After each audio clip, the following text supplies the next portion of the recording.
ప్రభునందు ప్రియమైన దేవుని వారలారా, దేవుడు మనకి ఇచ్చిన గొప్ప సమయాన్ని బట్టి గత వారాన్ని ఈ యొక్క అద్భుతమైన అంశాన్ని మనం ప్రారంభం చేసుకున్నాం. ఇంతకీ గత వారం తండ్రి అయిన మహా దేవుని కృపను బట్టి ప్రారంభించుకున్న ఒక అద్భుతమైన వాక్యాంశం ఏంటండి అంటే, ఎవరు ఈ జయశాలి, ఎవరు ఈ జయశాలి అనే అంశాన్ని మనం ప్రారంభించుకున్నాం. అందులో భాగముగా జయశాలి మనిషి అయితే కాదు. ఎవరండి ఆ అద్భుతమైన ఆ పదానికి, అద్భుతమైన ఆ గుర్తింపుకు ఎవరు ఆ జయశాలి? ఆ విలువైన ఆ పదానికి ఎవరు తగుతారు అని ఆలోచిస్తే, ఇదిగోండి, ఆయనే జయశాలి. మరి మనము కూడా జయశాలులుగా దేవుని చేత ఒక మంచి సాక్ష్యాన్ని మనం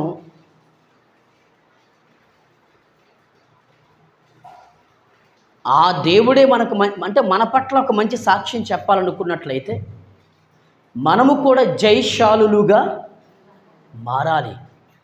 మరి జయశాలి అనే పదానికి అర్థం గత వారం కూడా మీకు చెప్పడం జరిగింది.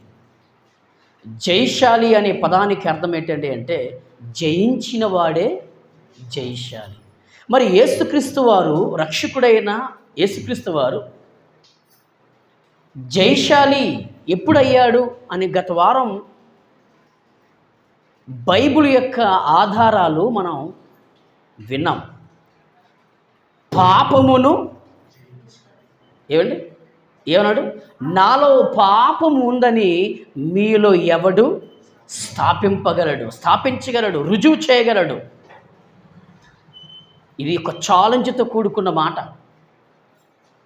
ఆనాడు శాస్త్రులకు, పరిసయ్యులకు, సద్దూకయ్యులకు యేసుక్రీస్తు వారు విసురుతున్న సవాల్, నాలో పాపం ఉందని మీలో ఎవడు స్థాపించగలడు, లేదా ఎవడు రుజువు చేయగలడు, ఎవడు నిరూపించగలడు అని అంత గట్స్ కలిగి, ఒక ధైర్యం కలిగి యేసుక్రీస్తు వారు చెప్పారు అంటే, ఛాలెంజ్ విసిరారు అంటే, నిజంగా ఆయన పాపమును జయించినవాడు. గత వారం అది మీకు అయిపోయింది. అయితే ఇప్పుడు మనము కూడా వినండి, మనము కూడా జయశాలులుగా మారాలి. పరలోకము అనే విజయాన్ని పొందాలి. ఆ పరలోకం అనే విజయాన్ని స్వతంత్రించుకోవాలి అనుకున్నట్లయితే చచ్చే లోపే మనము కూడా పాపమును జయించాలి. ఏమండి, అర్థమైంది? ఇప్పుడు పాపమును జయించాలి. పాపమును జయించిన వాడు జయశాలి అవుతాడు. ఇప్పుడు రెండవది చూద్దాం. ఎవరు ఈ జయశాలి అన్నప్పుడు, యేసుక్రీస్తు వారి జయశాలి అంటే పాపమును జయించిన వాడు మన ప్రభు అయిన యేసుక్రీస్తు వారు అని విన్నాం. రెండవది, ఎవరు ఈ జయశాలి అన్నప్పుడు, ఆ యేసుక్రీస్తు వారే దేనిని జయించి జయశాలిగా మారాడు. అంతే కదా, మరి చెప్పాలంతేనా? ఇప్పుడు మనం విందాం జాగ్రత్తగా. యోహాను సువార్త 16వ అధ్యాయము వచనము 33 చూడండి.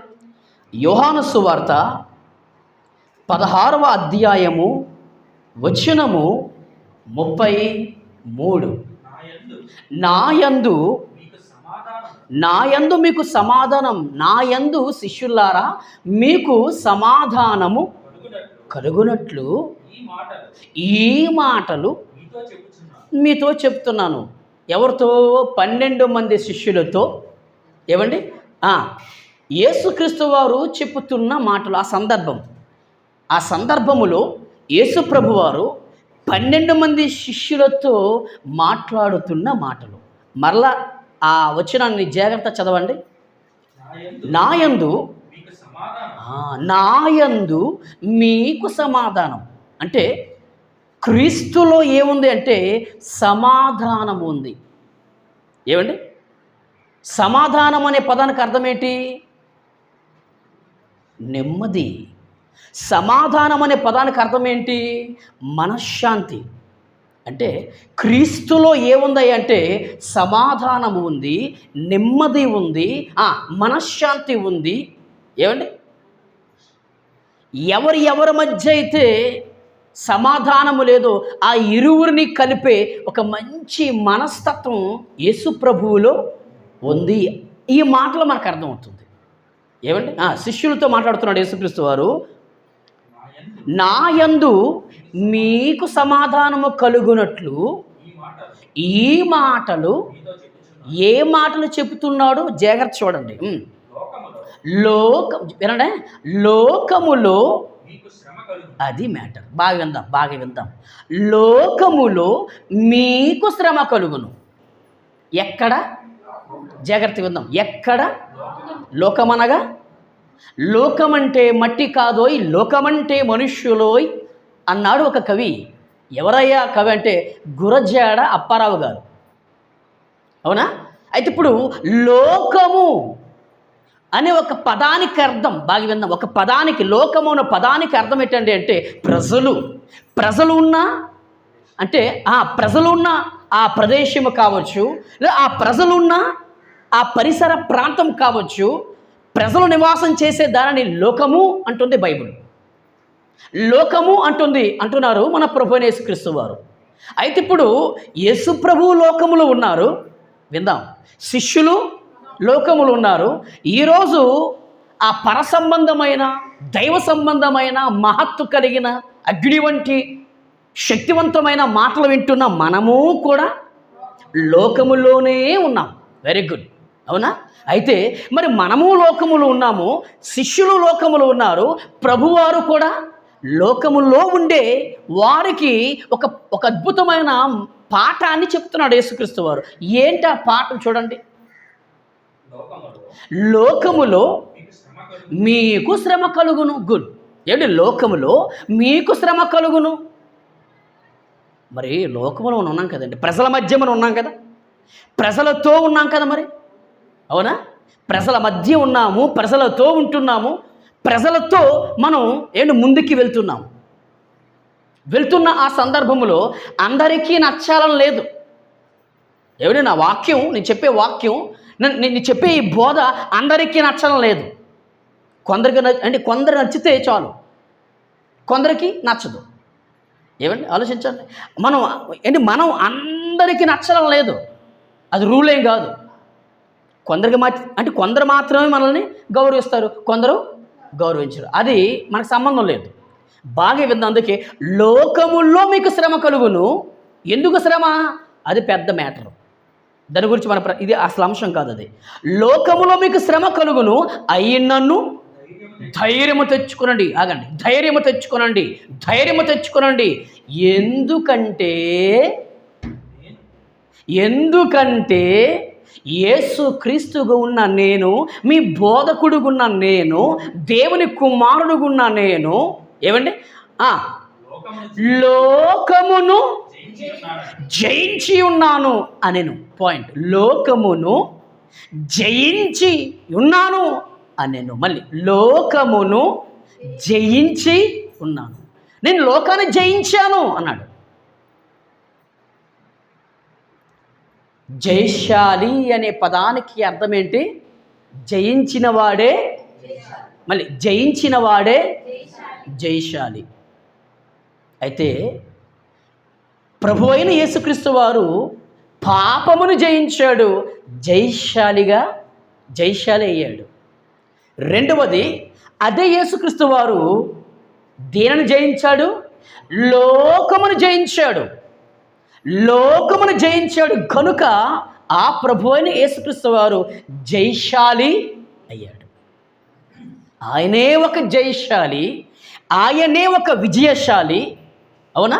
ఆయనే మనకి ఒక ప్రజ్ఞాశాలి, ఈయన ఏంటి మనుషులు కాదు, మళ్ళా చెప్తున్నాను మీకు, మనుషులైతే కాదు. మనుషులు ఎప్పుడవుతారు, మళ్ళీ మనుషులు ఎప్పుడవుతారు అంటే ఈయనలాగా, ఈ పరిశుద్ధుడైన క్రీస్తులాగా, ఈ నీతిమంతుడైన క్రీస్తులాగా, ఏమండి ఏ పాపం ఎరగని మన ప్రభు అయిన క్రీస్తులాగా ఎవరైతే పాపమును జయిస్తారో, పాపమును ఎదిరిస్తారో, రెండు లోకమును జయిస్తారో, లోకమును ఎదిరిస్తారో, ఏమండి వారే జయశాలులు. ఇప్పుడు అర్థమైందా? అయితే ఇప్పుడు ఎవరు ఈ జయశాలి అంటే గట్టిగా చెప్పండి, ఎవరు జయశాలి? మన ప్రభు అయిన యేసుక్రీస్తు వారు. ఎందుకు జయశాలి అయ్యారు అంటే మరలా చెప్తున్నాడు మీకు, పాపమును జయించాడు కనుక. ఇది మీ కుటుంబ సభ్యులకు చెప్పండి, తప్పేం కాదు. మీ బంధువులు చెప్పండి, తప్పేం కాదు. మీ స్నేహితులు చెప్పండి, తప్పేమీ కాదు. మీ ఇరుగు పొరుగు వారు చెప్పండి, తప్పేం కాదు. అయ్యా ఈరోజు మా ప్రభువుని లేదా మా యేసుని ప్రభువుగా, యేసుని రక్షకుడుగా, యేసుని మీ దేవుడిగా ఈరోజు మేము భావించాము అంటే, ఆ యేసు ప్రభుని దేవుడిగా మేము ఆరాధిస్తున్నాము అంటే, ఆ యేసు ప్రభుని మేము దేవుడిగా ఘనపరుస్తున్నామంటే ఆయన క్యారెక్టర్ తెలుసా? ఆయన క్యారెక్టర్ గొప్పది, ఆయన క్యారెక్టర్ గొప్పది, ఆయన గుణము గొప్పది, ఆయన జీవిత శైలి గొప్పది, ఆయన జీవిత విధానం గొప్పది, ఏమండి ఆయన మాట తీరు గొప్పది, ఆయన ప్రవర్తన విధానం గొప్పది, ఆయన చూపించే ప్రేమ తత్వం గొప్పది, ఆయనలో ఉన్న మానవత్వం గొప్పది, ఆయనలో ఉన్న దేవత్వం మరీ మరీ మరీ గొప్పది. శరీరుడిగా ఈ లోకానికి వచ్చిన క్రీస్తు, శరీరాన్ని ధరించుకున్న ఈ లోకానికి వచ్చిన క్రీస్తు, ఏమండి శరీరాన్ని ధరించుకున్న నేను జయశాలిగా నేను మారి చూపించాను అని నిరూపించిన క్రీస్తు, ఆ ప్రభుని నమ్ముకున్న మనము కూడా ఈరోజు సమాజానికి ఎందుకు మీరు యేసు ప్రభుని నమ్ముకున్నారంటే చెప్పండి, ఆయన జయశాలి, పాపాన్ని జయించిన వాడు, లోకమును జయించిన వాడు. అవునా? చెప్తారా? చెప్పాలి. అందుకే ఎవరయ్యా జయశాలి అంటే గట్టి చెప్పండి, ఎవరు? మన ప్రభువైన యేసుక్రీస్తే. ఏమండి మన ప్రభువైన యేసుక్రీస్తే. మరి ఇప్పుడు ఆ ప్రభువుని నమ్ముకున్న మనం కూడా దేనిని జయించాలి చెప్పండి గట్టిగా. ముందు ఫస్ట్ మాట పాపమును జయించాలి. ఏమండి పాపము అనగా మళ్ళీ చెప్తాను, మీకు వివరిస్తాను. పాపము అంటే బైబిల్ యొక్క డెఫినేషన్ లేదా బైబిల్ యొక్క నిర్వచనం ఏంటండి అంటే ఆజ్ఞాతిక్రమమే పాపము.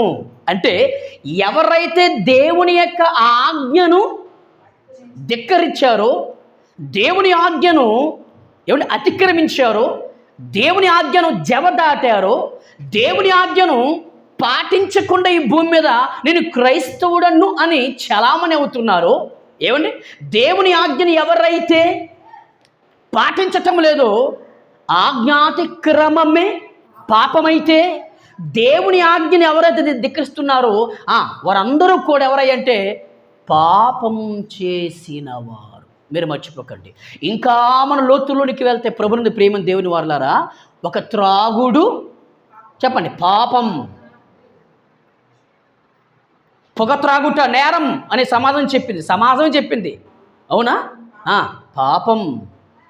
సినిమా చూడటం పాపం, వ్యభిచారం పాపం, నెక్స్ట్ దొంగతనం పాపం. చెప్పండి. అవునా? తల్లిని తండ్రిని సన్మానించకపోవడం లేదా ప్రేమించకపోవడం, వారికి ఇవ్వవలసిన గౌరవం వారికి ఇవ్వకపోవడం పాపం. పొరుగువానిది ఆశించడం పాపం. పొరుగువానిది నాకు కావాలి అని అనుకోవడం పాపం. అంటే వివరణ. అబద్ధమాడుట పాపం. నోటి వెంబడి దుర్భాష, అది నాకేని కావచ్చు మీకేని కావచ్చు, దుర్భాష ఆడుట పాపం. అంటే ఆజ్ఞాతిక్రమమే పాపం అయితే మరి ఆ పాపంలో ఉన్న ఇవన్నీ ఏంటంటే ఇవన్నీ వివరణ మీకు అర్థమవుతాయి అనేసి. అయితే ఇప్పుడు అంత ఏంటి భయంకరమైన ఆ పాపమును, అటువంటి పాపమును, ఇటువంటి వ్యసనాలతో కూడుకున్న పాపమును ఎవరు జయించారు చెప్పండి? 33.5 సంవత్సరాలు ఈ భూమి మీద బ్రతికి యేసయ్య జయించేశాడు. ఏమండి? యేసయ్య జయించాడు.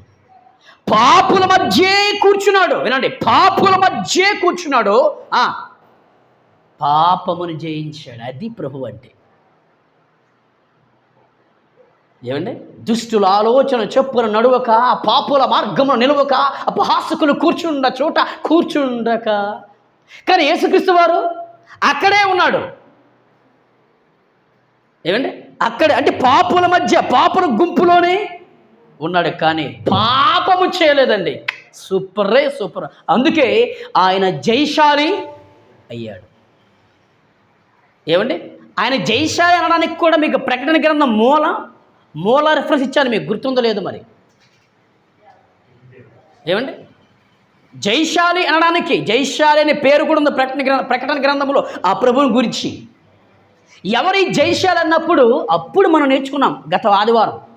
ఎవరి జయశాలి అంటే పాపమును జయించిన వాడే జయశాలి అవుతాడు. ఆ జయశాలే మన ముద్దుల ప్రభువు. ఒకటి. రెండవది, ఈరోజు ఏమి నేర్చుకుంటున్నామంటే లోకమును జయించిన వాడు జయశాలి. ఏమండి? చెప్పాలి, అవునా? ఇప్పుడు రండి. అయితే ఇప్పుడు ఆ ప్రభు దగ్గరికి వస్తున్నాం మనం. ఆ ప్రభుని రక్షకుడుగాను, దేవుని కుమారుడుగాను, దేవునిగాను మనం నమ్ముకున్నాం, అంగీకరించాం, స్వీకరించాం. ఏమండి? యేసే ప్రభువు అని మన నోటితో ఒప్పుకున్నాం. పాపక్షమాపణ కొరకు నీటిలోనికి మునిగి బాప్తిజం తీసుకున్న తర్వాత ఇప్పుడు మనం అందరము కూడా ఎవరిని ధరించుకున్నామయ్యా అంటే, గట్టి చెప్పండి, ఎవరిని ధరించుకున్నాము అంటే యేసు ప్రభు వారిని ధరించుకున్నాం. మరి యేసు ప్రభు వారిని ధరించుకున్న మనము అబద్ధం ఆడుకొని చెప్పండి, ఆయనలాగే ఉండాలి. ఆయన దేని జయించాడు? నెంబర్ 1, పాపమును జయించాడు. పరిశుద్ధుడిగా ప్రపంచానికి ఏమండి నిరూపించుకున్నాడు. 2, లోకమును జయించాడు, పరలోకాన్ని దక్కించుకున్నాడు. సూపర్. ఏమండి? మరి ఇప్పుడు మనం ఏం చేయాలి అంటే లోకమును కూడా మనం జయించాలి. ఇది అయిపోయింది. నెక్స్ట్ భాగంలో అదే వస్తుంది. లోకం అంటే చెప్తాను, టెన్షన్ పడకండి. లోకము అంటున్నాం కదా మనం. ఏంటి మరి తెలియదు కదా మరి మనకి, అర్థం తెలియకపోతే ఎలా? కనుక లోకమును జయించిన వాడు జయించాలి. కానీ ఇప్పుడు ఇక్కడ ఏమండి పాపం విషయంలో కావచ్చు, లోకమును జయించే విషయంలో కావచ్చు, ఇక్కడ మనం మన భక్తులు ఫెయిల్ అయిపోతున్నాం. ఏమండి? ప్రభువును నమ్ముకున్నాం, ప్రభురాతి సంస్కారం తీసుకుంటున్నాం, ప్రభువా ప్రభువా ప్రభువా అంటున్నాం. కానీ ఏమండి ప్రభువులాగా చెప్పాలి గట్టిగా ఉండలేకపోతున్నాం. మరలా చెప్తున్నాం మీకు, ప్రభువా ప్రభువా యేసు ప్రభువా యేసు ప్రభు గొప్పవాడు అంటున్నాం, సమాధానం చెప్తున్నాం, కేకలు వేస్తున్నాం. కానీ యేసు ప్రభువులాగా మనం ఎక్కడో భక్తిలో అంటే ఎక్కడో భక్తిలో బలహీనతలు వచ్చేస్తున్నాయి మనకి. ఏమండి? విశ్వ ప్రపంచానికి మన ప్రభు అయిన యేసుక్రీస్తు వారు భక్తిని చాలా సీరియస్గా నేర్పించాడు.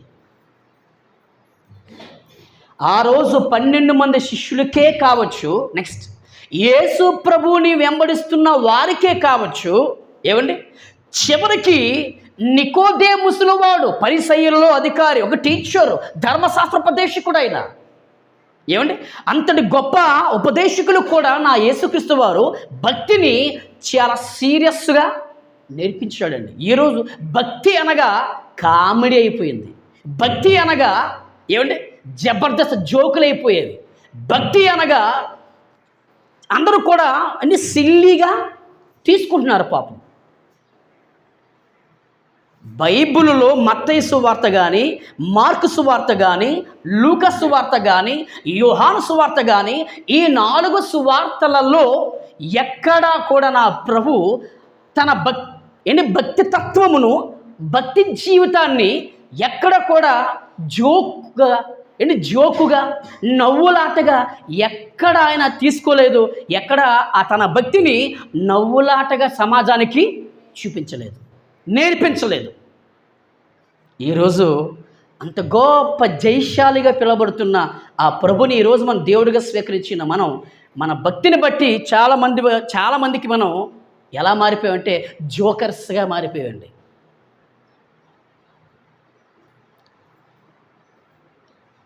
అవునాక చెప్పండి, నిజమే. వీలే క్రైస్తవులరా, అన్ని రంగాల్లో ఉంటున్నారు, అన్ని కోణాల్లో ఉంటున్నారు. ఏమిటి ప్రతి పండగకి వీలే ముందు హాజరైపోతున్నారు. ఏంటి మాటలు చెప్పండి? వీలే క్రైస్తవులరా, ఆదివారం చర్చికి వెళ్తారు, సోమవారం సినిమాకి వెళ్తారు. జోక్ లేదా చెప్పండి? వీలేం క్రైస్తవులరా, ఆదివారం మందిరాలకు వెళ్తారు, సోమవారం సారా కుట్లలో ఉంటారు. ఎప్పుడు జయిస్తారు మరి? లోకమును ఎప్పుడు జయిస్తాం మరి మనం? యేసుక్రీస్తు వారు అలా కాదండి.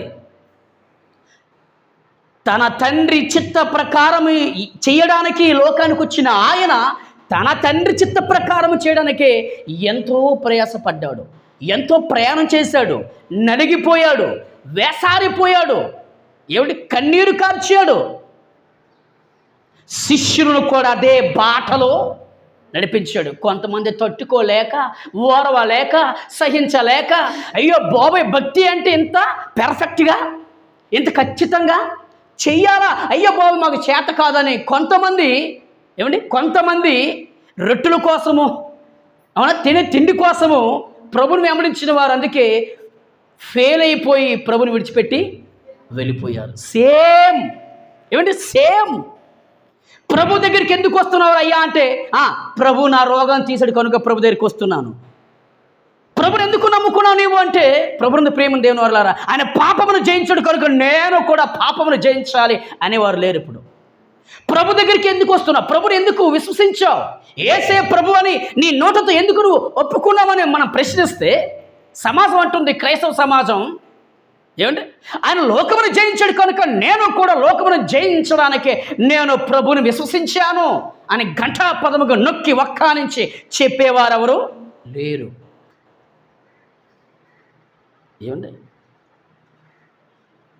ఆలోచిస్తున్నారా? మళ్ళా చెప్తాను చాలా సీరియస్గా అండి. భక్తి అనగానే దయతో ఎప్పుడు కూడా మన మరణ పర్యంతం వరకు కూడా ఆ భక్తిని ఎప్పుడు కూడా సిల్లీగా తీసుకోవద్దు, జోకుగా తీసుకోవద్దు, సీరియస్గా తీసుకుందాం. సీరియస్గా తీసుకుంటే కంపల్సరిగా పాపమును జయించగలం. నెంబర్ 1 భక్తిని ఎప్పుడు కూడా సీరియస్గా తీసుకుంటే, రెండవది లోకమును జయించగలం.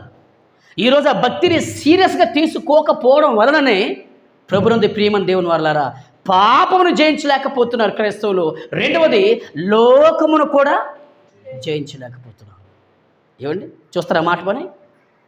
యాకోబు గారు రాసిన పత్రిక 4వ అధ్యాయము వచనము 4 చూద్దాం స్పీడ్గా. వ్యభిచారునులారా అని యాకోబు గట్టిగా సౌండ్ చేస్తున్నాడు. యాకోబు గారు రాసిన పత్రిక 4వ అధ్యాయము వచనము 4లో యాకోబు గారు అంటున్నారు, వ్యభిచారులారా అంటున్నాడు. ఎందుకయ్యా మీకు అంత కోపం? క్రైస్తవ సంఘం మీద, దేవుని సంఘం మీద, దేవుని పిల్లల మీద మీకెందుకు అంత ఆవేశం? ఎందుకు? వ్యభిచారులారా. అబద్ధం ఆడుకొని చెప్పండి. నేనే డైరెక్ట్గా మిమ్మల్ని ఆ మాట అంటే బాధపడతారా లేదా? కుమిలిపోతారా లేదా? చెప్పాలి. ఏడుస్తారా లేదా? నా మీద మీరు అలుగుతారా లేదా? ఏంటి మా గురించి తెలుసు పాస్టర్ గారికి, మా మాట తెలుసు, మా ప్రవర్తన తెలుసు, మా భక్తి విధానం తెలుసు, ఇంత తెలుసు కూడా మా అయ్యగారు, మా పాస్టర్ గారు నన్ను వ్యభిచారి అన్నాడే అంటాం మనం. వ్యభిచారులారా అనగానే అందులో నేను కూడా ఉండొచ్చేమో. ఇప్పుడు చూద్దరు అందుకే వ్యభిచారులారా అని అంత సౌండ్ చేశాడు యాకోబు. అంత సౌండ్ చేయవలసిన అవసరత ఏమొచ్చింది యాకోబు గారికి అంటే, ఆ రోజున సంఘంలో ఉన్న కొంతమంది, అందరూ కాదు కొంతమంది ఏం చేశారు చూడండి. ఈ లోక స్నేహం, మళ్ళీ ఈ లోక స్నేహం, ఈ లోక స్నేహము ఏంటి? లోక స్నేహము ఏమిటి? లోక స్నేహము. మన స్నేహం ఎవరితో? గట్టి చెప్పండి గట్టిగా.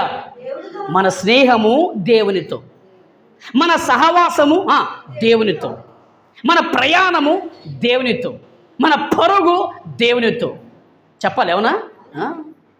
మరి ఆ రోజు యాకోబు గారి కాలంలో, యాకోబు గారి పరిచర్య కాలంలో ఆ పదం అంత సౌండ్ చేయవలసిన అవసరత యాకోబు గారికి ఏమొచ్చిందంటే, అదిగోండి యాకోబు గారు ఒక సంఘములో వాక్యాన్ని ప్రకటిస్తున్నప్పుడు ఏమిటి? సంఘ విశ్వాసం ఉద్దేశించి ఆ మాటలు ప్రకటిస్తున్నప్పుడు ఆ విశ్వాసంలో ఉన్న లోపం ఏంటి? లోపం అంటే దేవునితో సహవాసం వదిలేశారు, దేవునితో స్నేహం వదిలేశారు, సంఘ విశ్వాసులతో స్నేహం వదిలేశారు, సేవకులతో సహవాసం వదిలేశారు.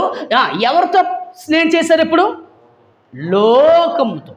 ఈ లోక స్నేహము దేవునితో వైరం, దేవునితో వైరం అని మీరు ఎరగరా అన్నాడు. తప్పే కదండి మరి, సంఘ విశ్వాసాలు తప్పే కదా. ఏమండి? ఎవరితో స్నేహం చేయాలో, ఎవరితో సహవాసం చేయాలో, ఎవరి జట్టు ఉండాలో, ఏమండి ఎవరిని వెంబడించాలో వారిని ప్రక్కన పెట్టిస్తుంది క్రైస్తవ్యం. ఈ మానవ కంటికి ఈ రంగుల లోకం మాయ ప్రపంచం ఈ మానవ కంటికి హంగులు చూపిస్తుంది కనుక, ఏమండి ఈ మానవ కంటికి ఈ నేత్రాలు ద్వారా లోకాన్ని ఆకర్షించుకుంటుంది కనుక, ఏ నేత్రాల ద్వారా లోకాన్ని ఆకర్షించుకుంటుందో ఆ లోకాన్ని ప్రేమించడం ప్రారంభించాడు క్రైస్తవుడు. ఏ లోకమైతే దేవుడు ప్రభు ఏ లోకాన్ని జయించాడో ఆ లోకంతోనే ఈరోజు క్రైస్తవులు, ఆ రోజు క్రైస్తవులు, ఈరోజు క్రైస్తవులు కూడా స్నేహం చేయడం ప్రారంభించారు. అందుకే యాకోబు గారు అంత సౌండ్ చేయవలసిన అవసరం వచ్చింది. ఈ లోక స్నేహం దేవునితో వైరమని మీరు ఎరుగురా?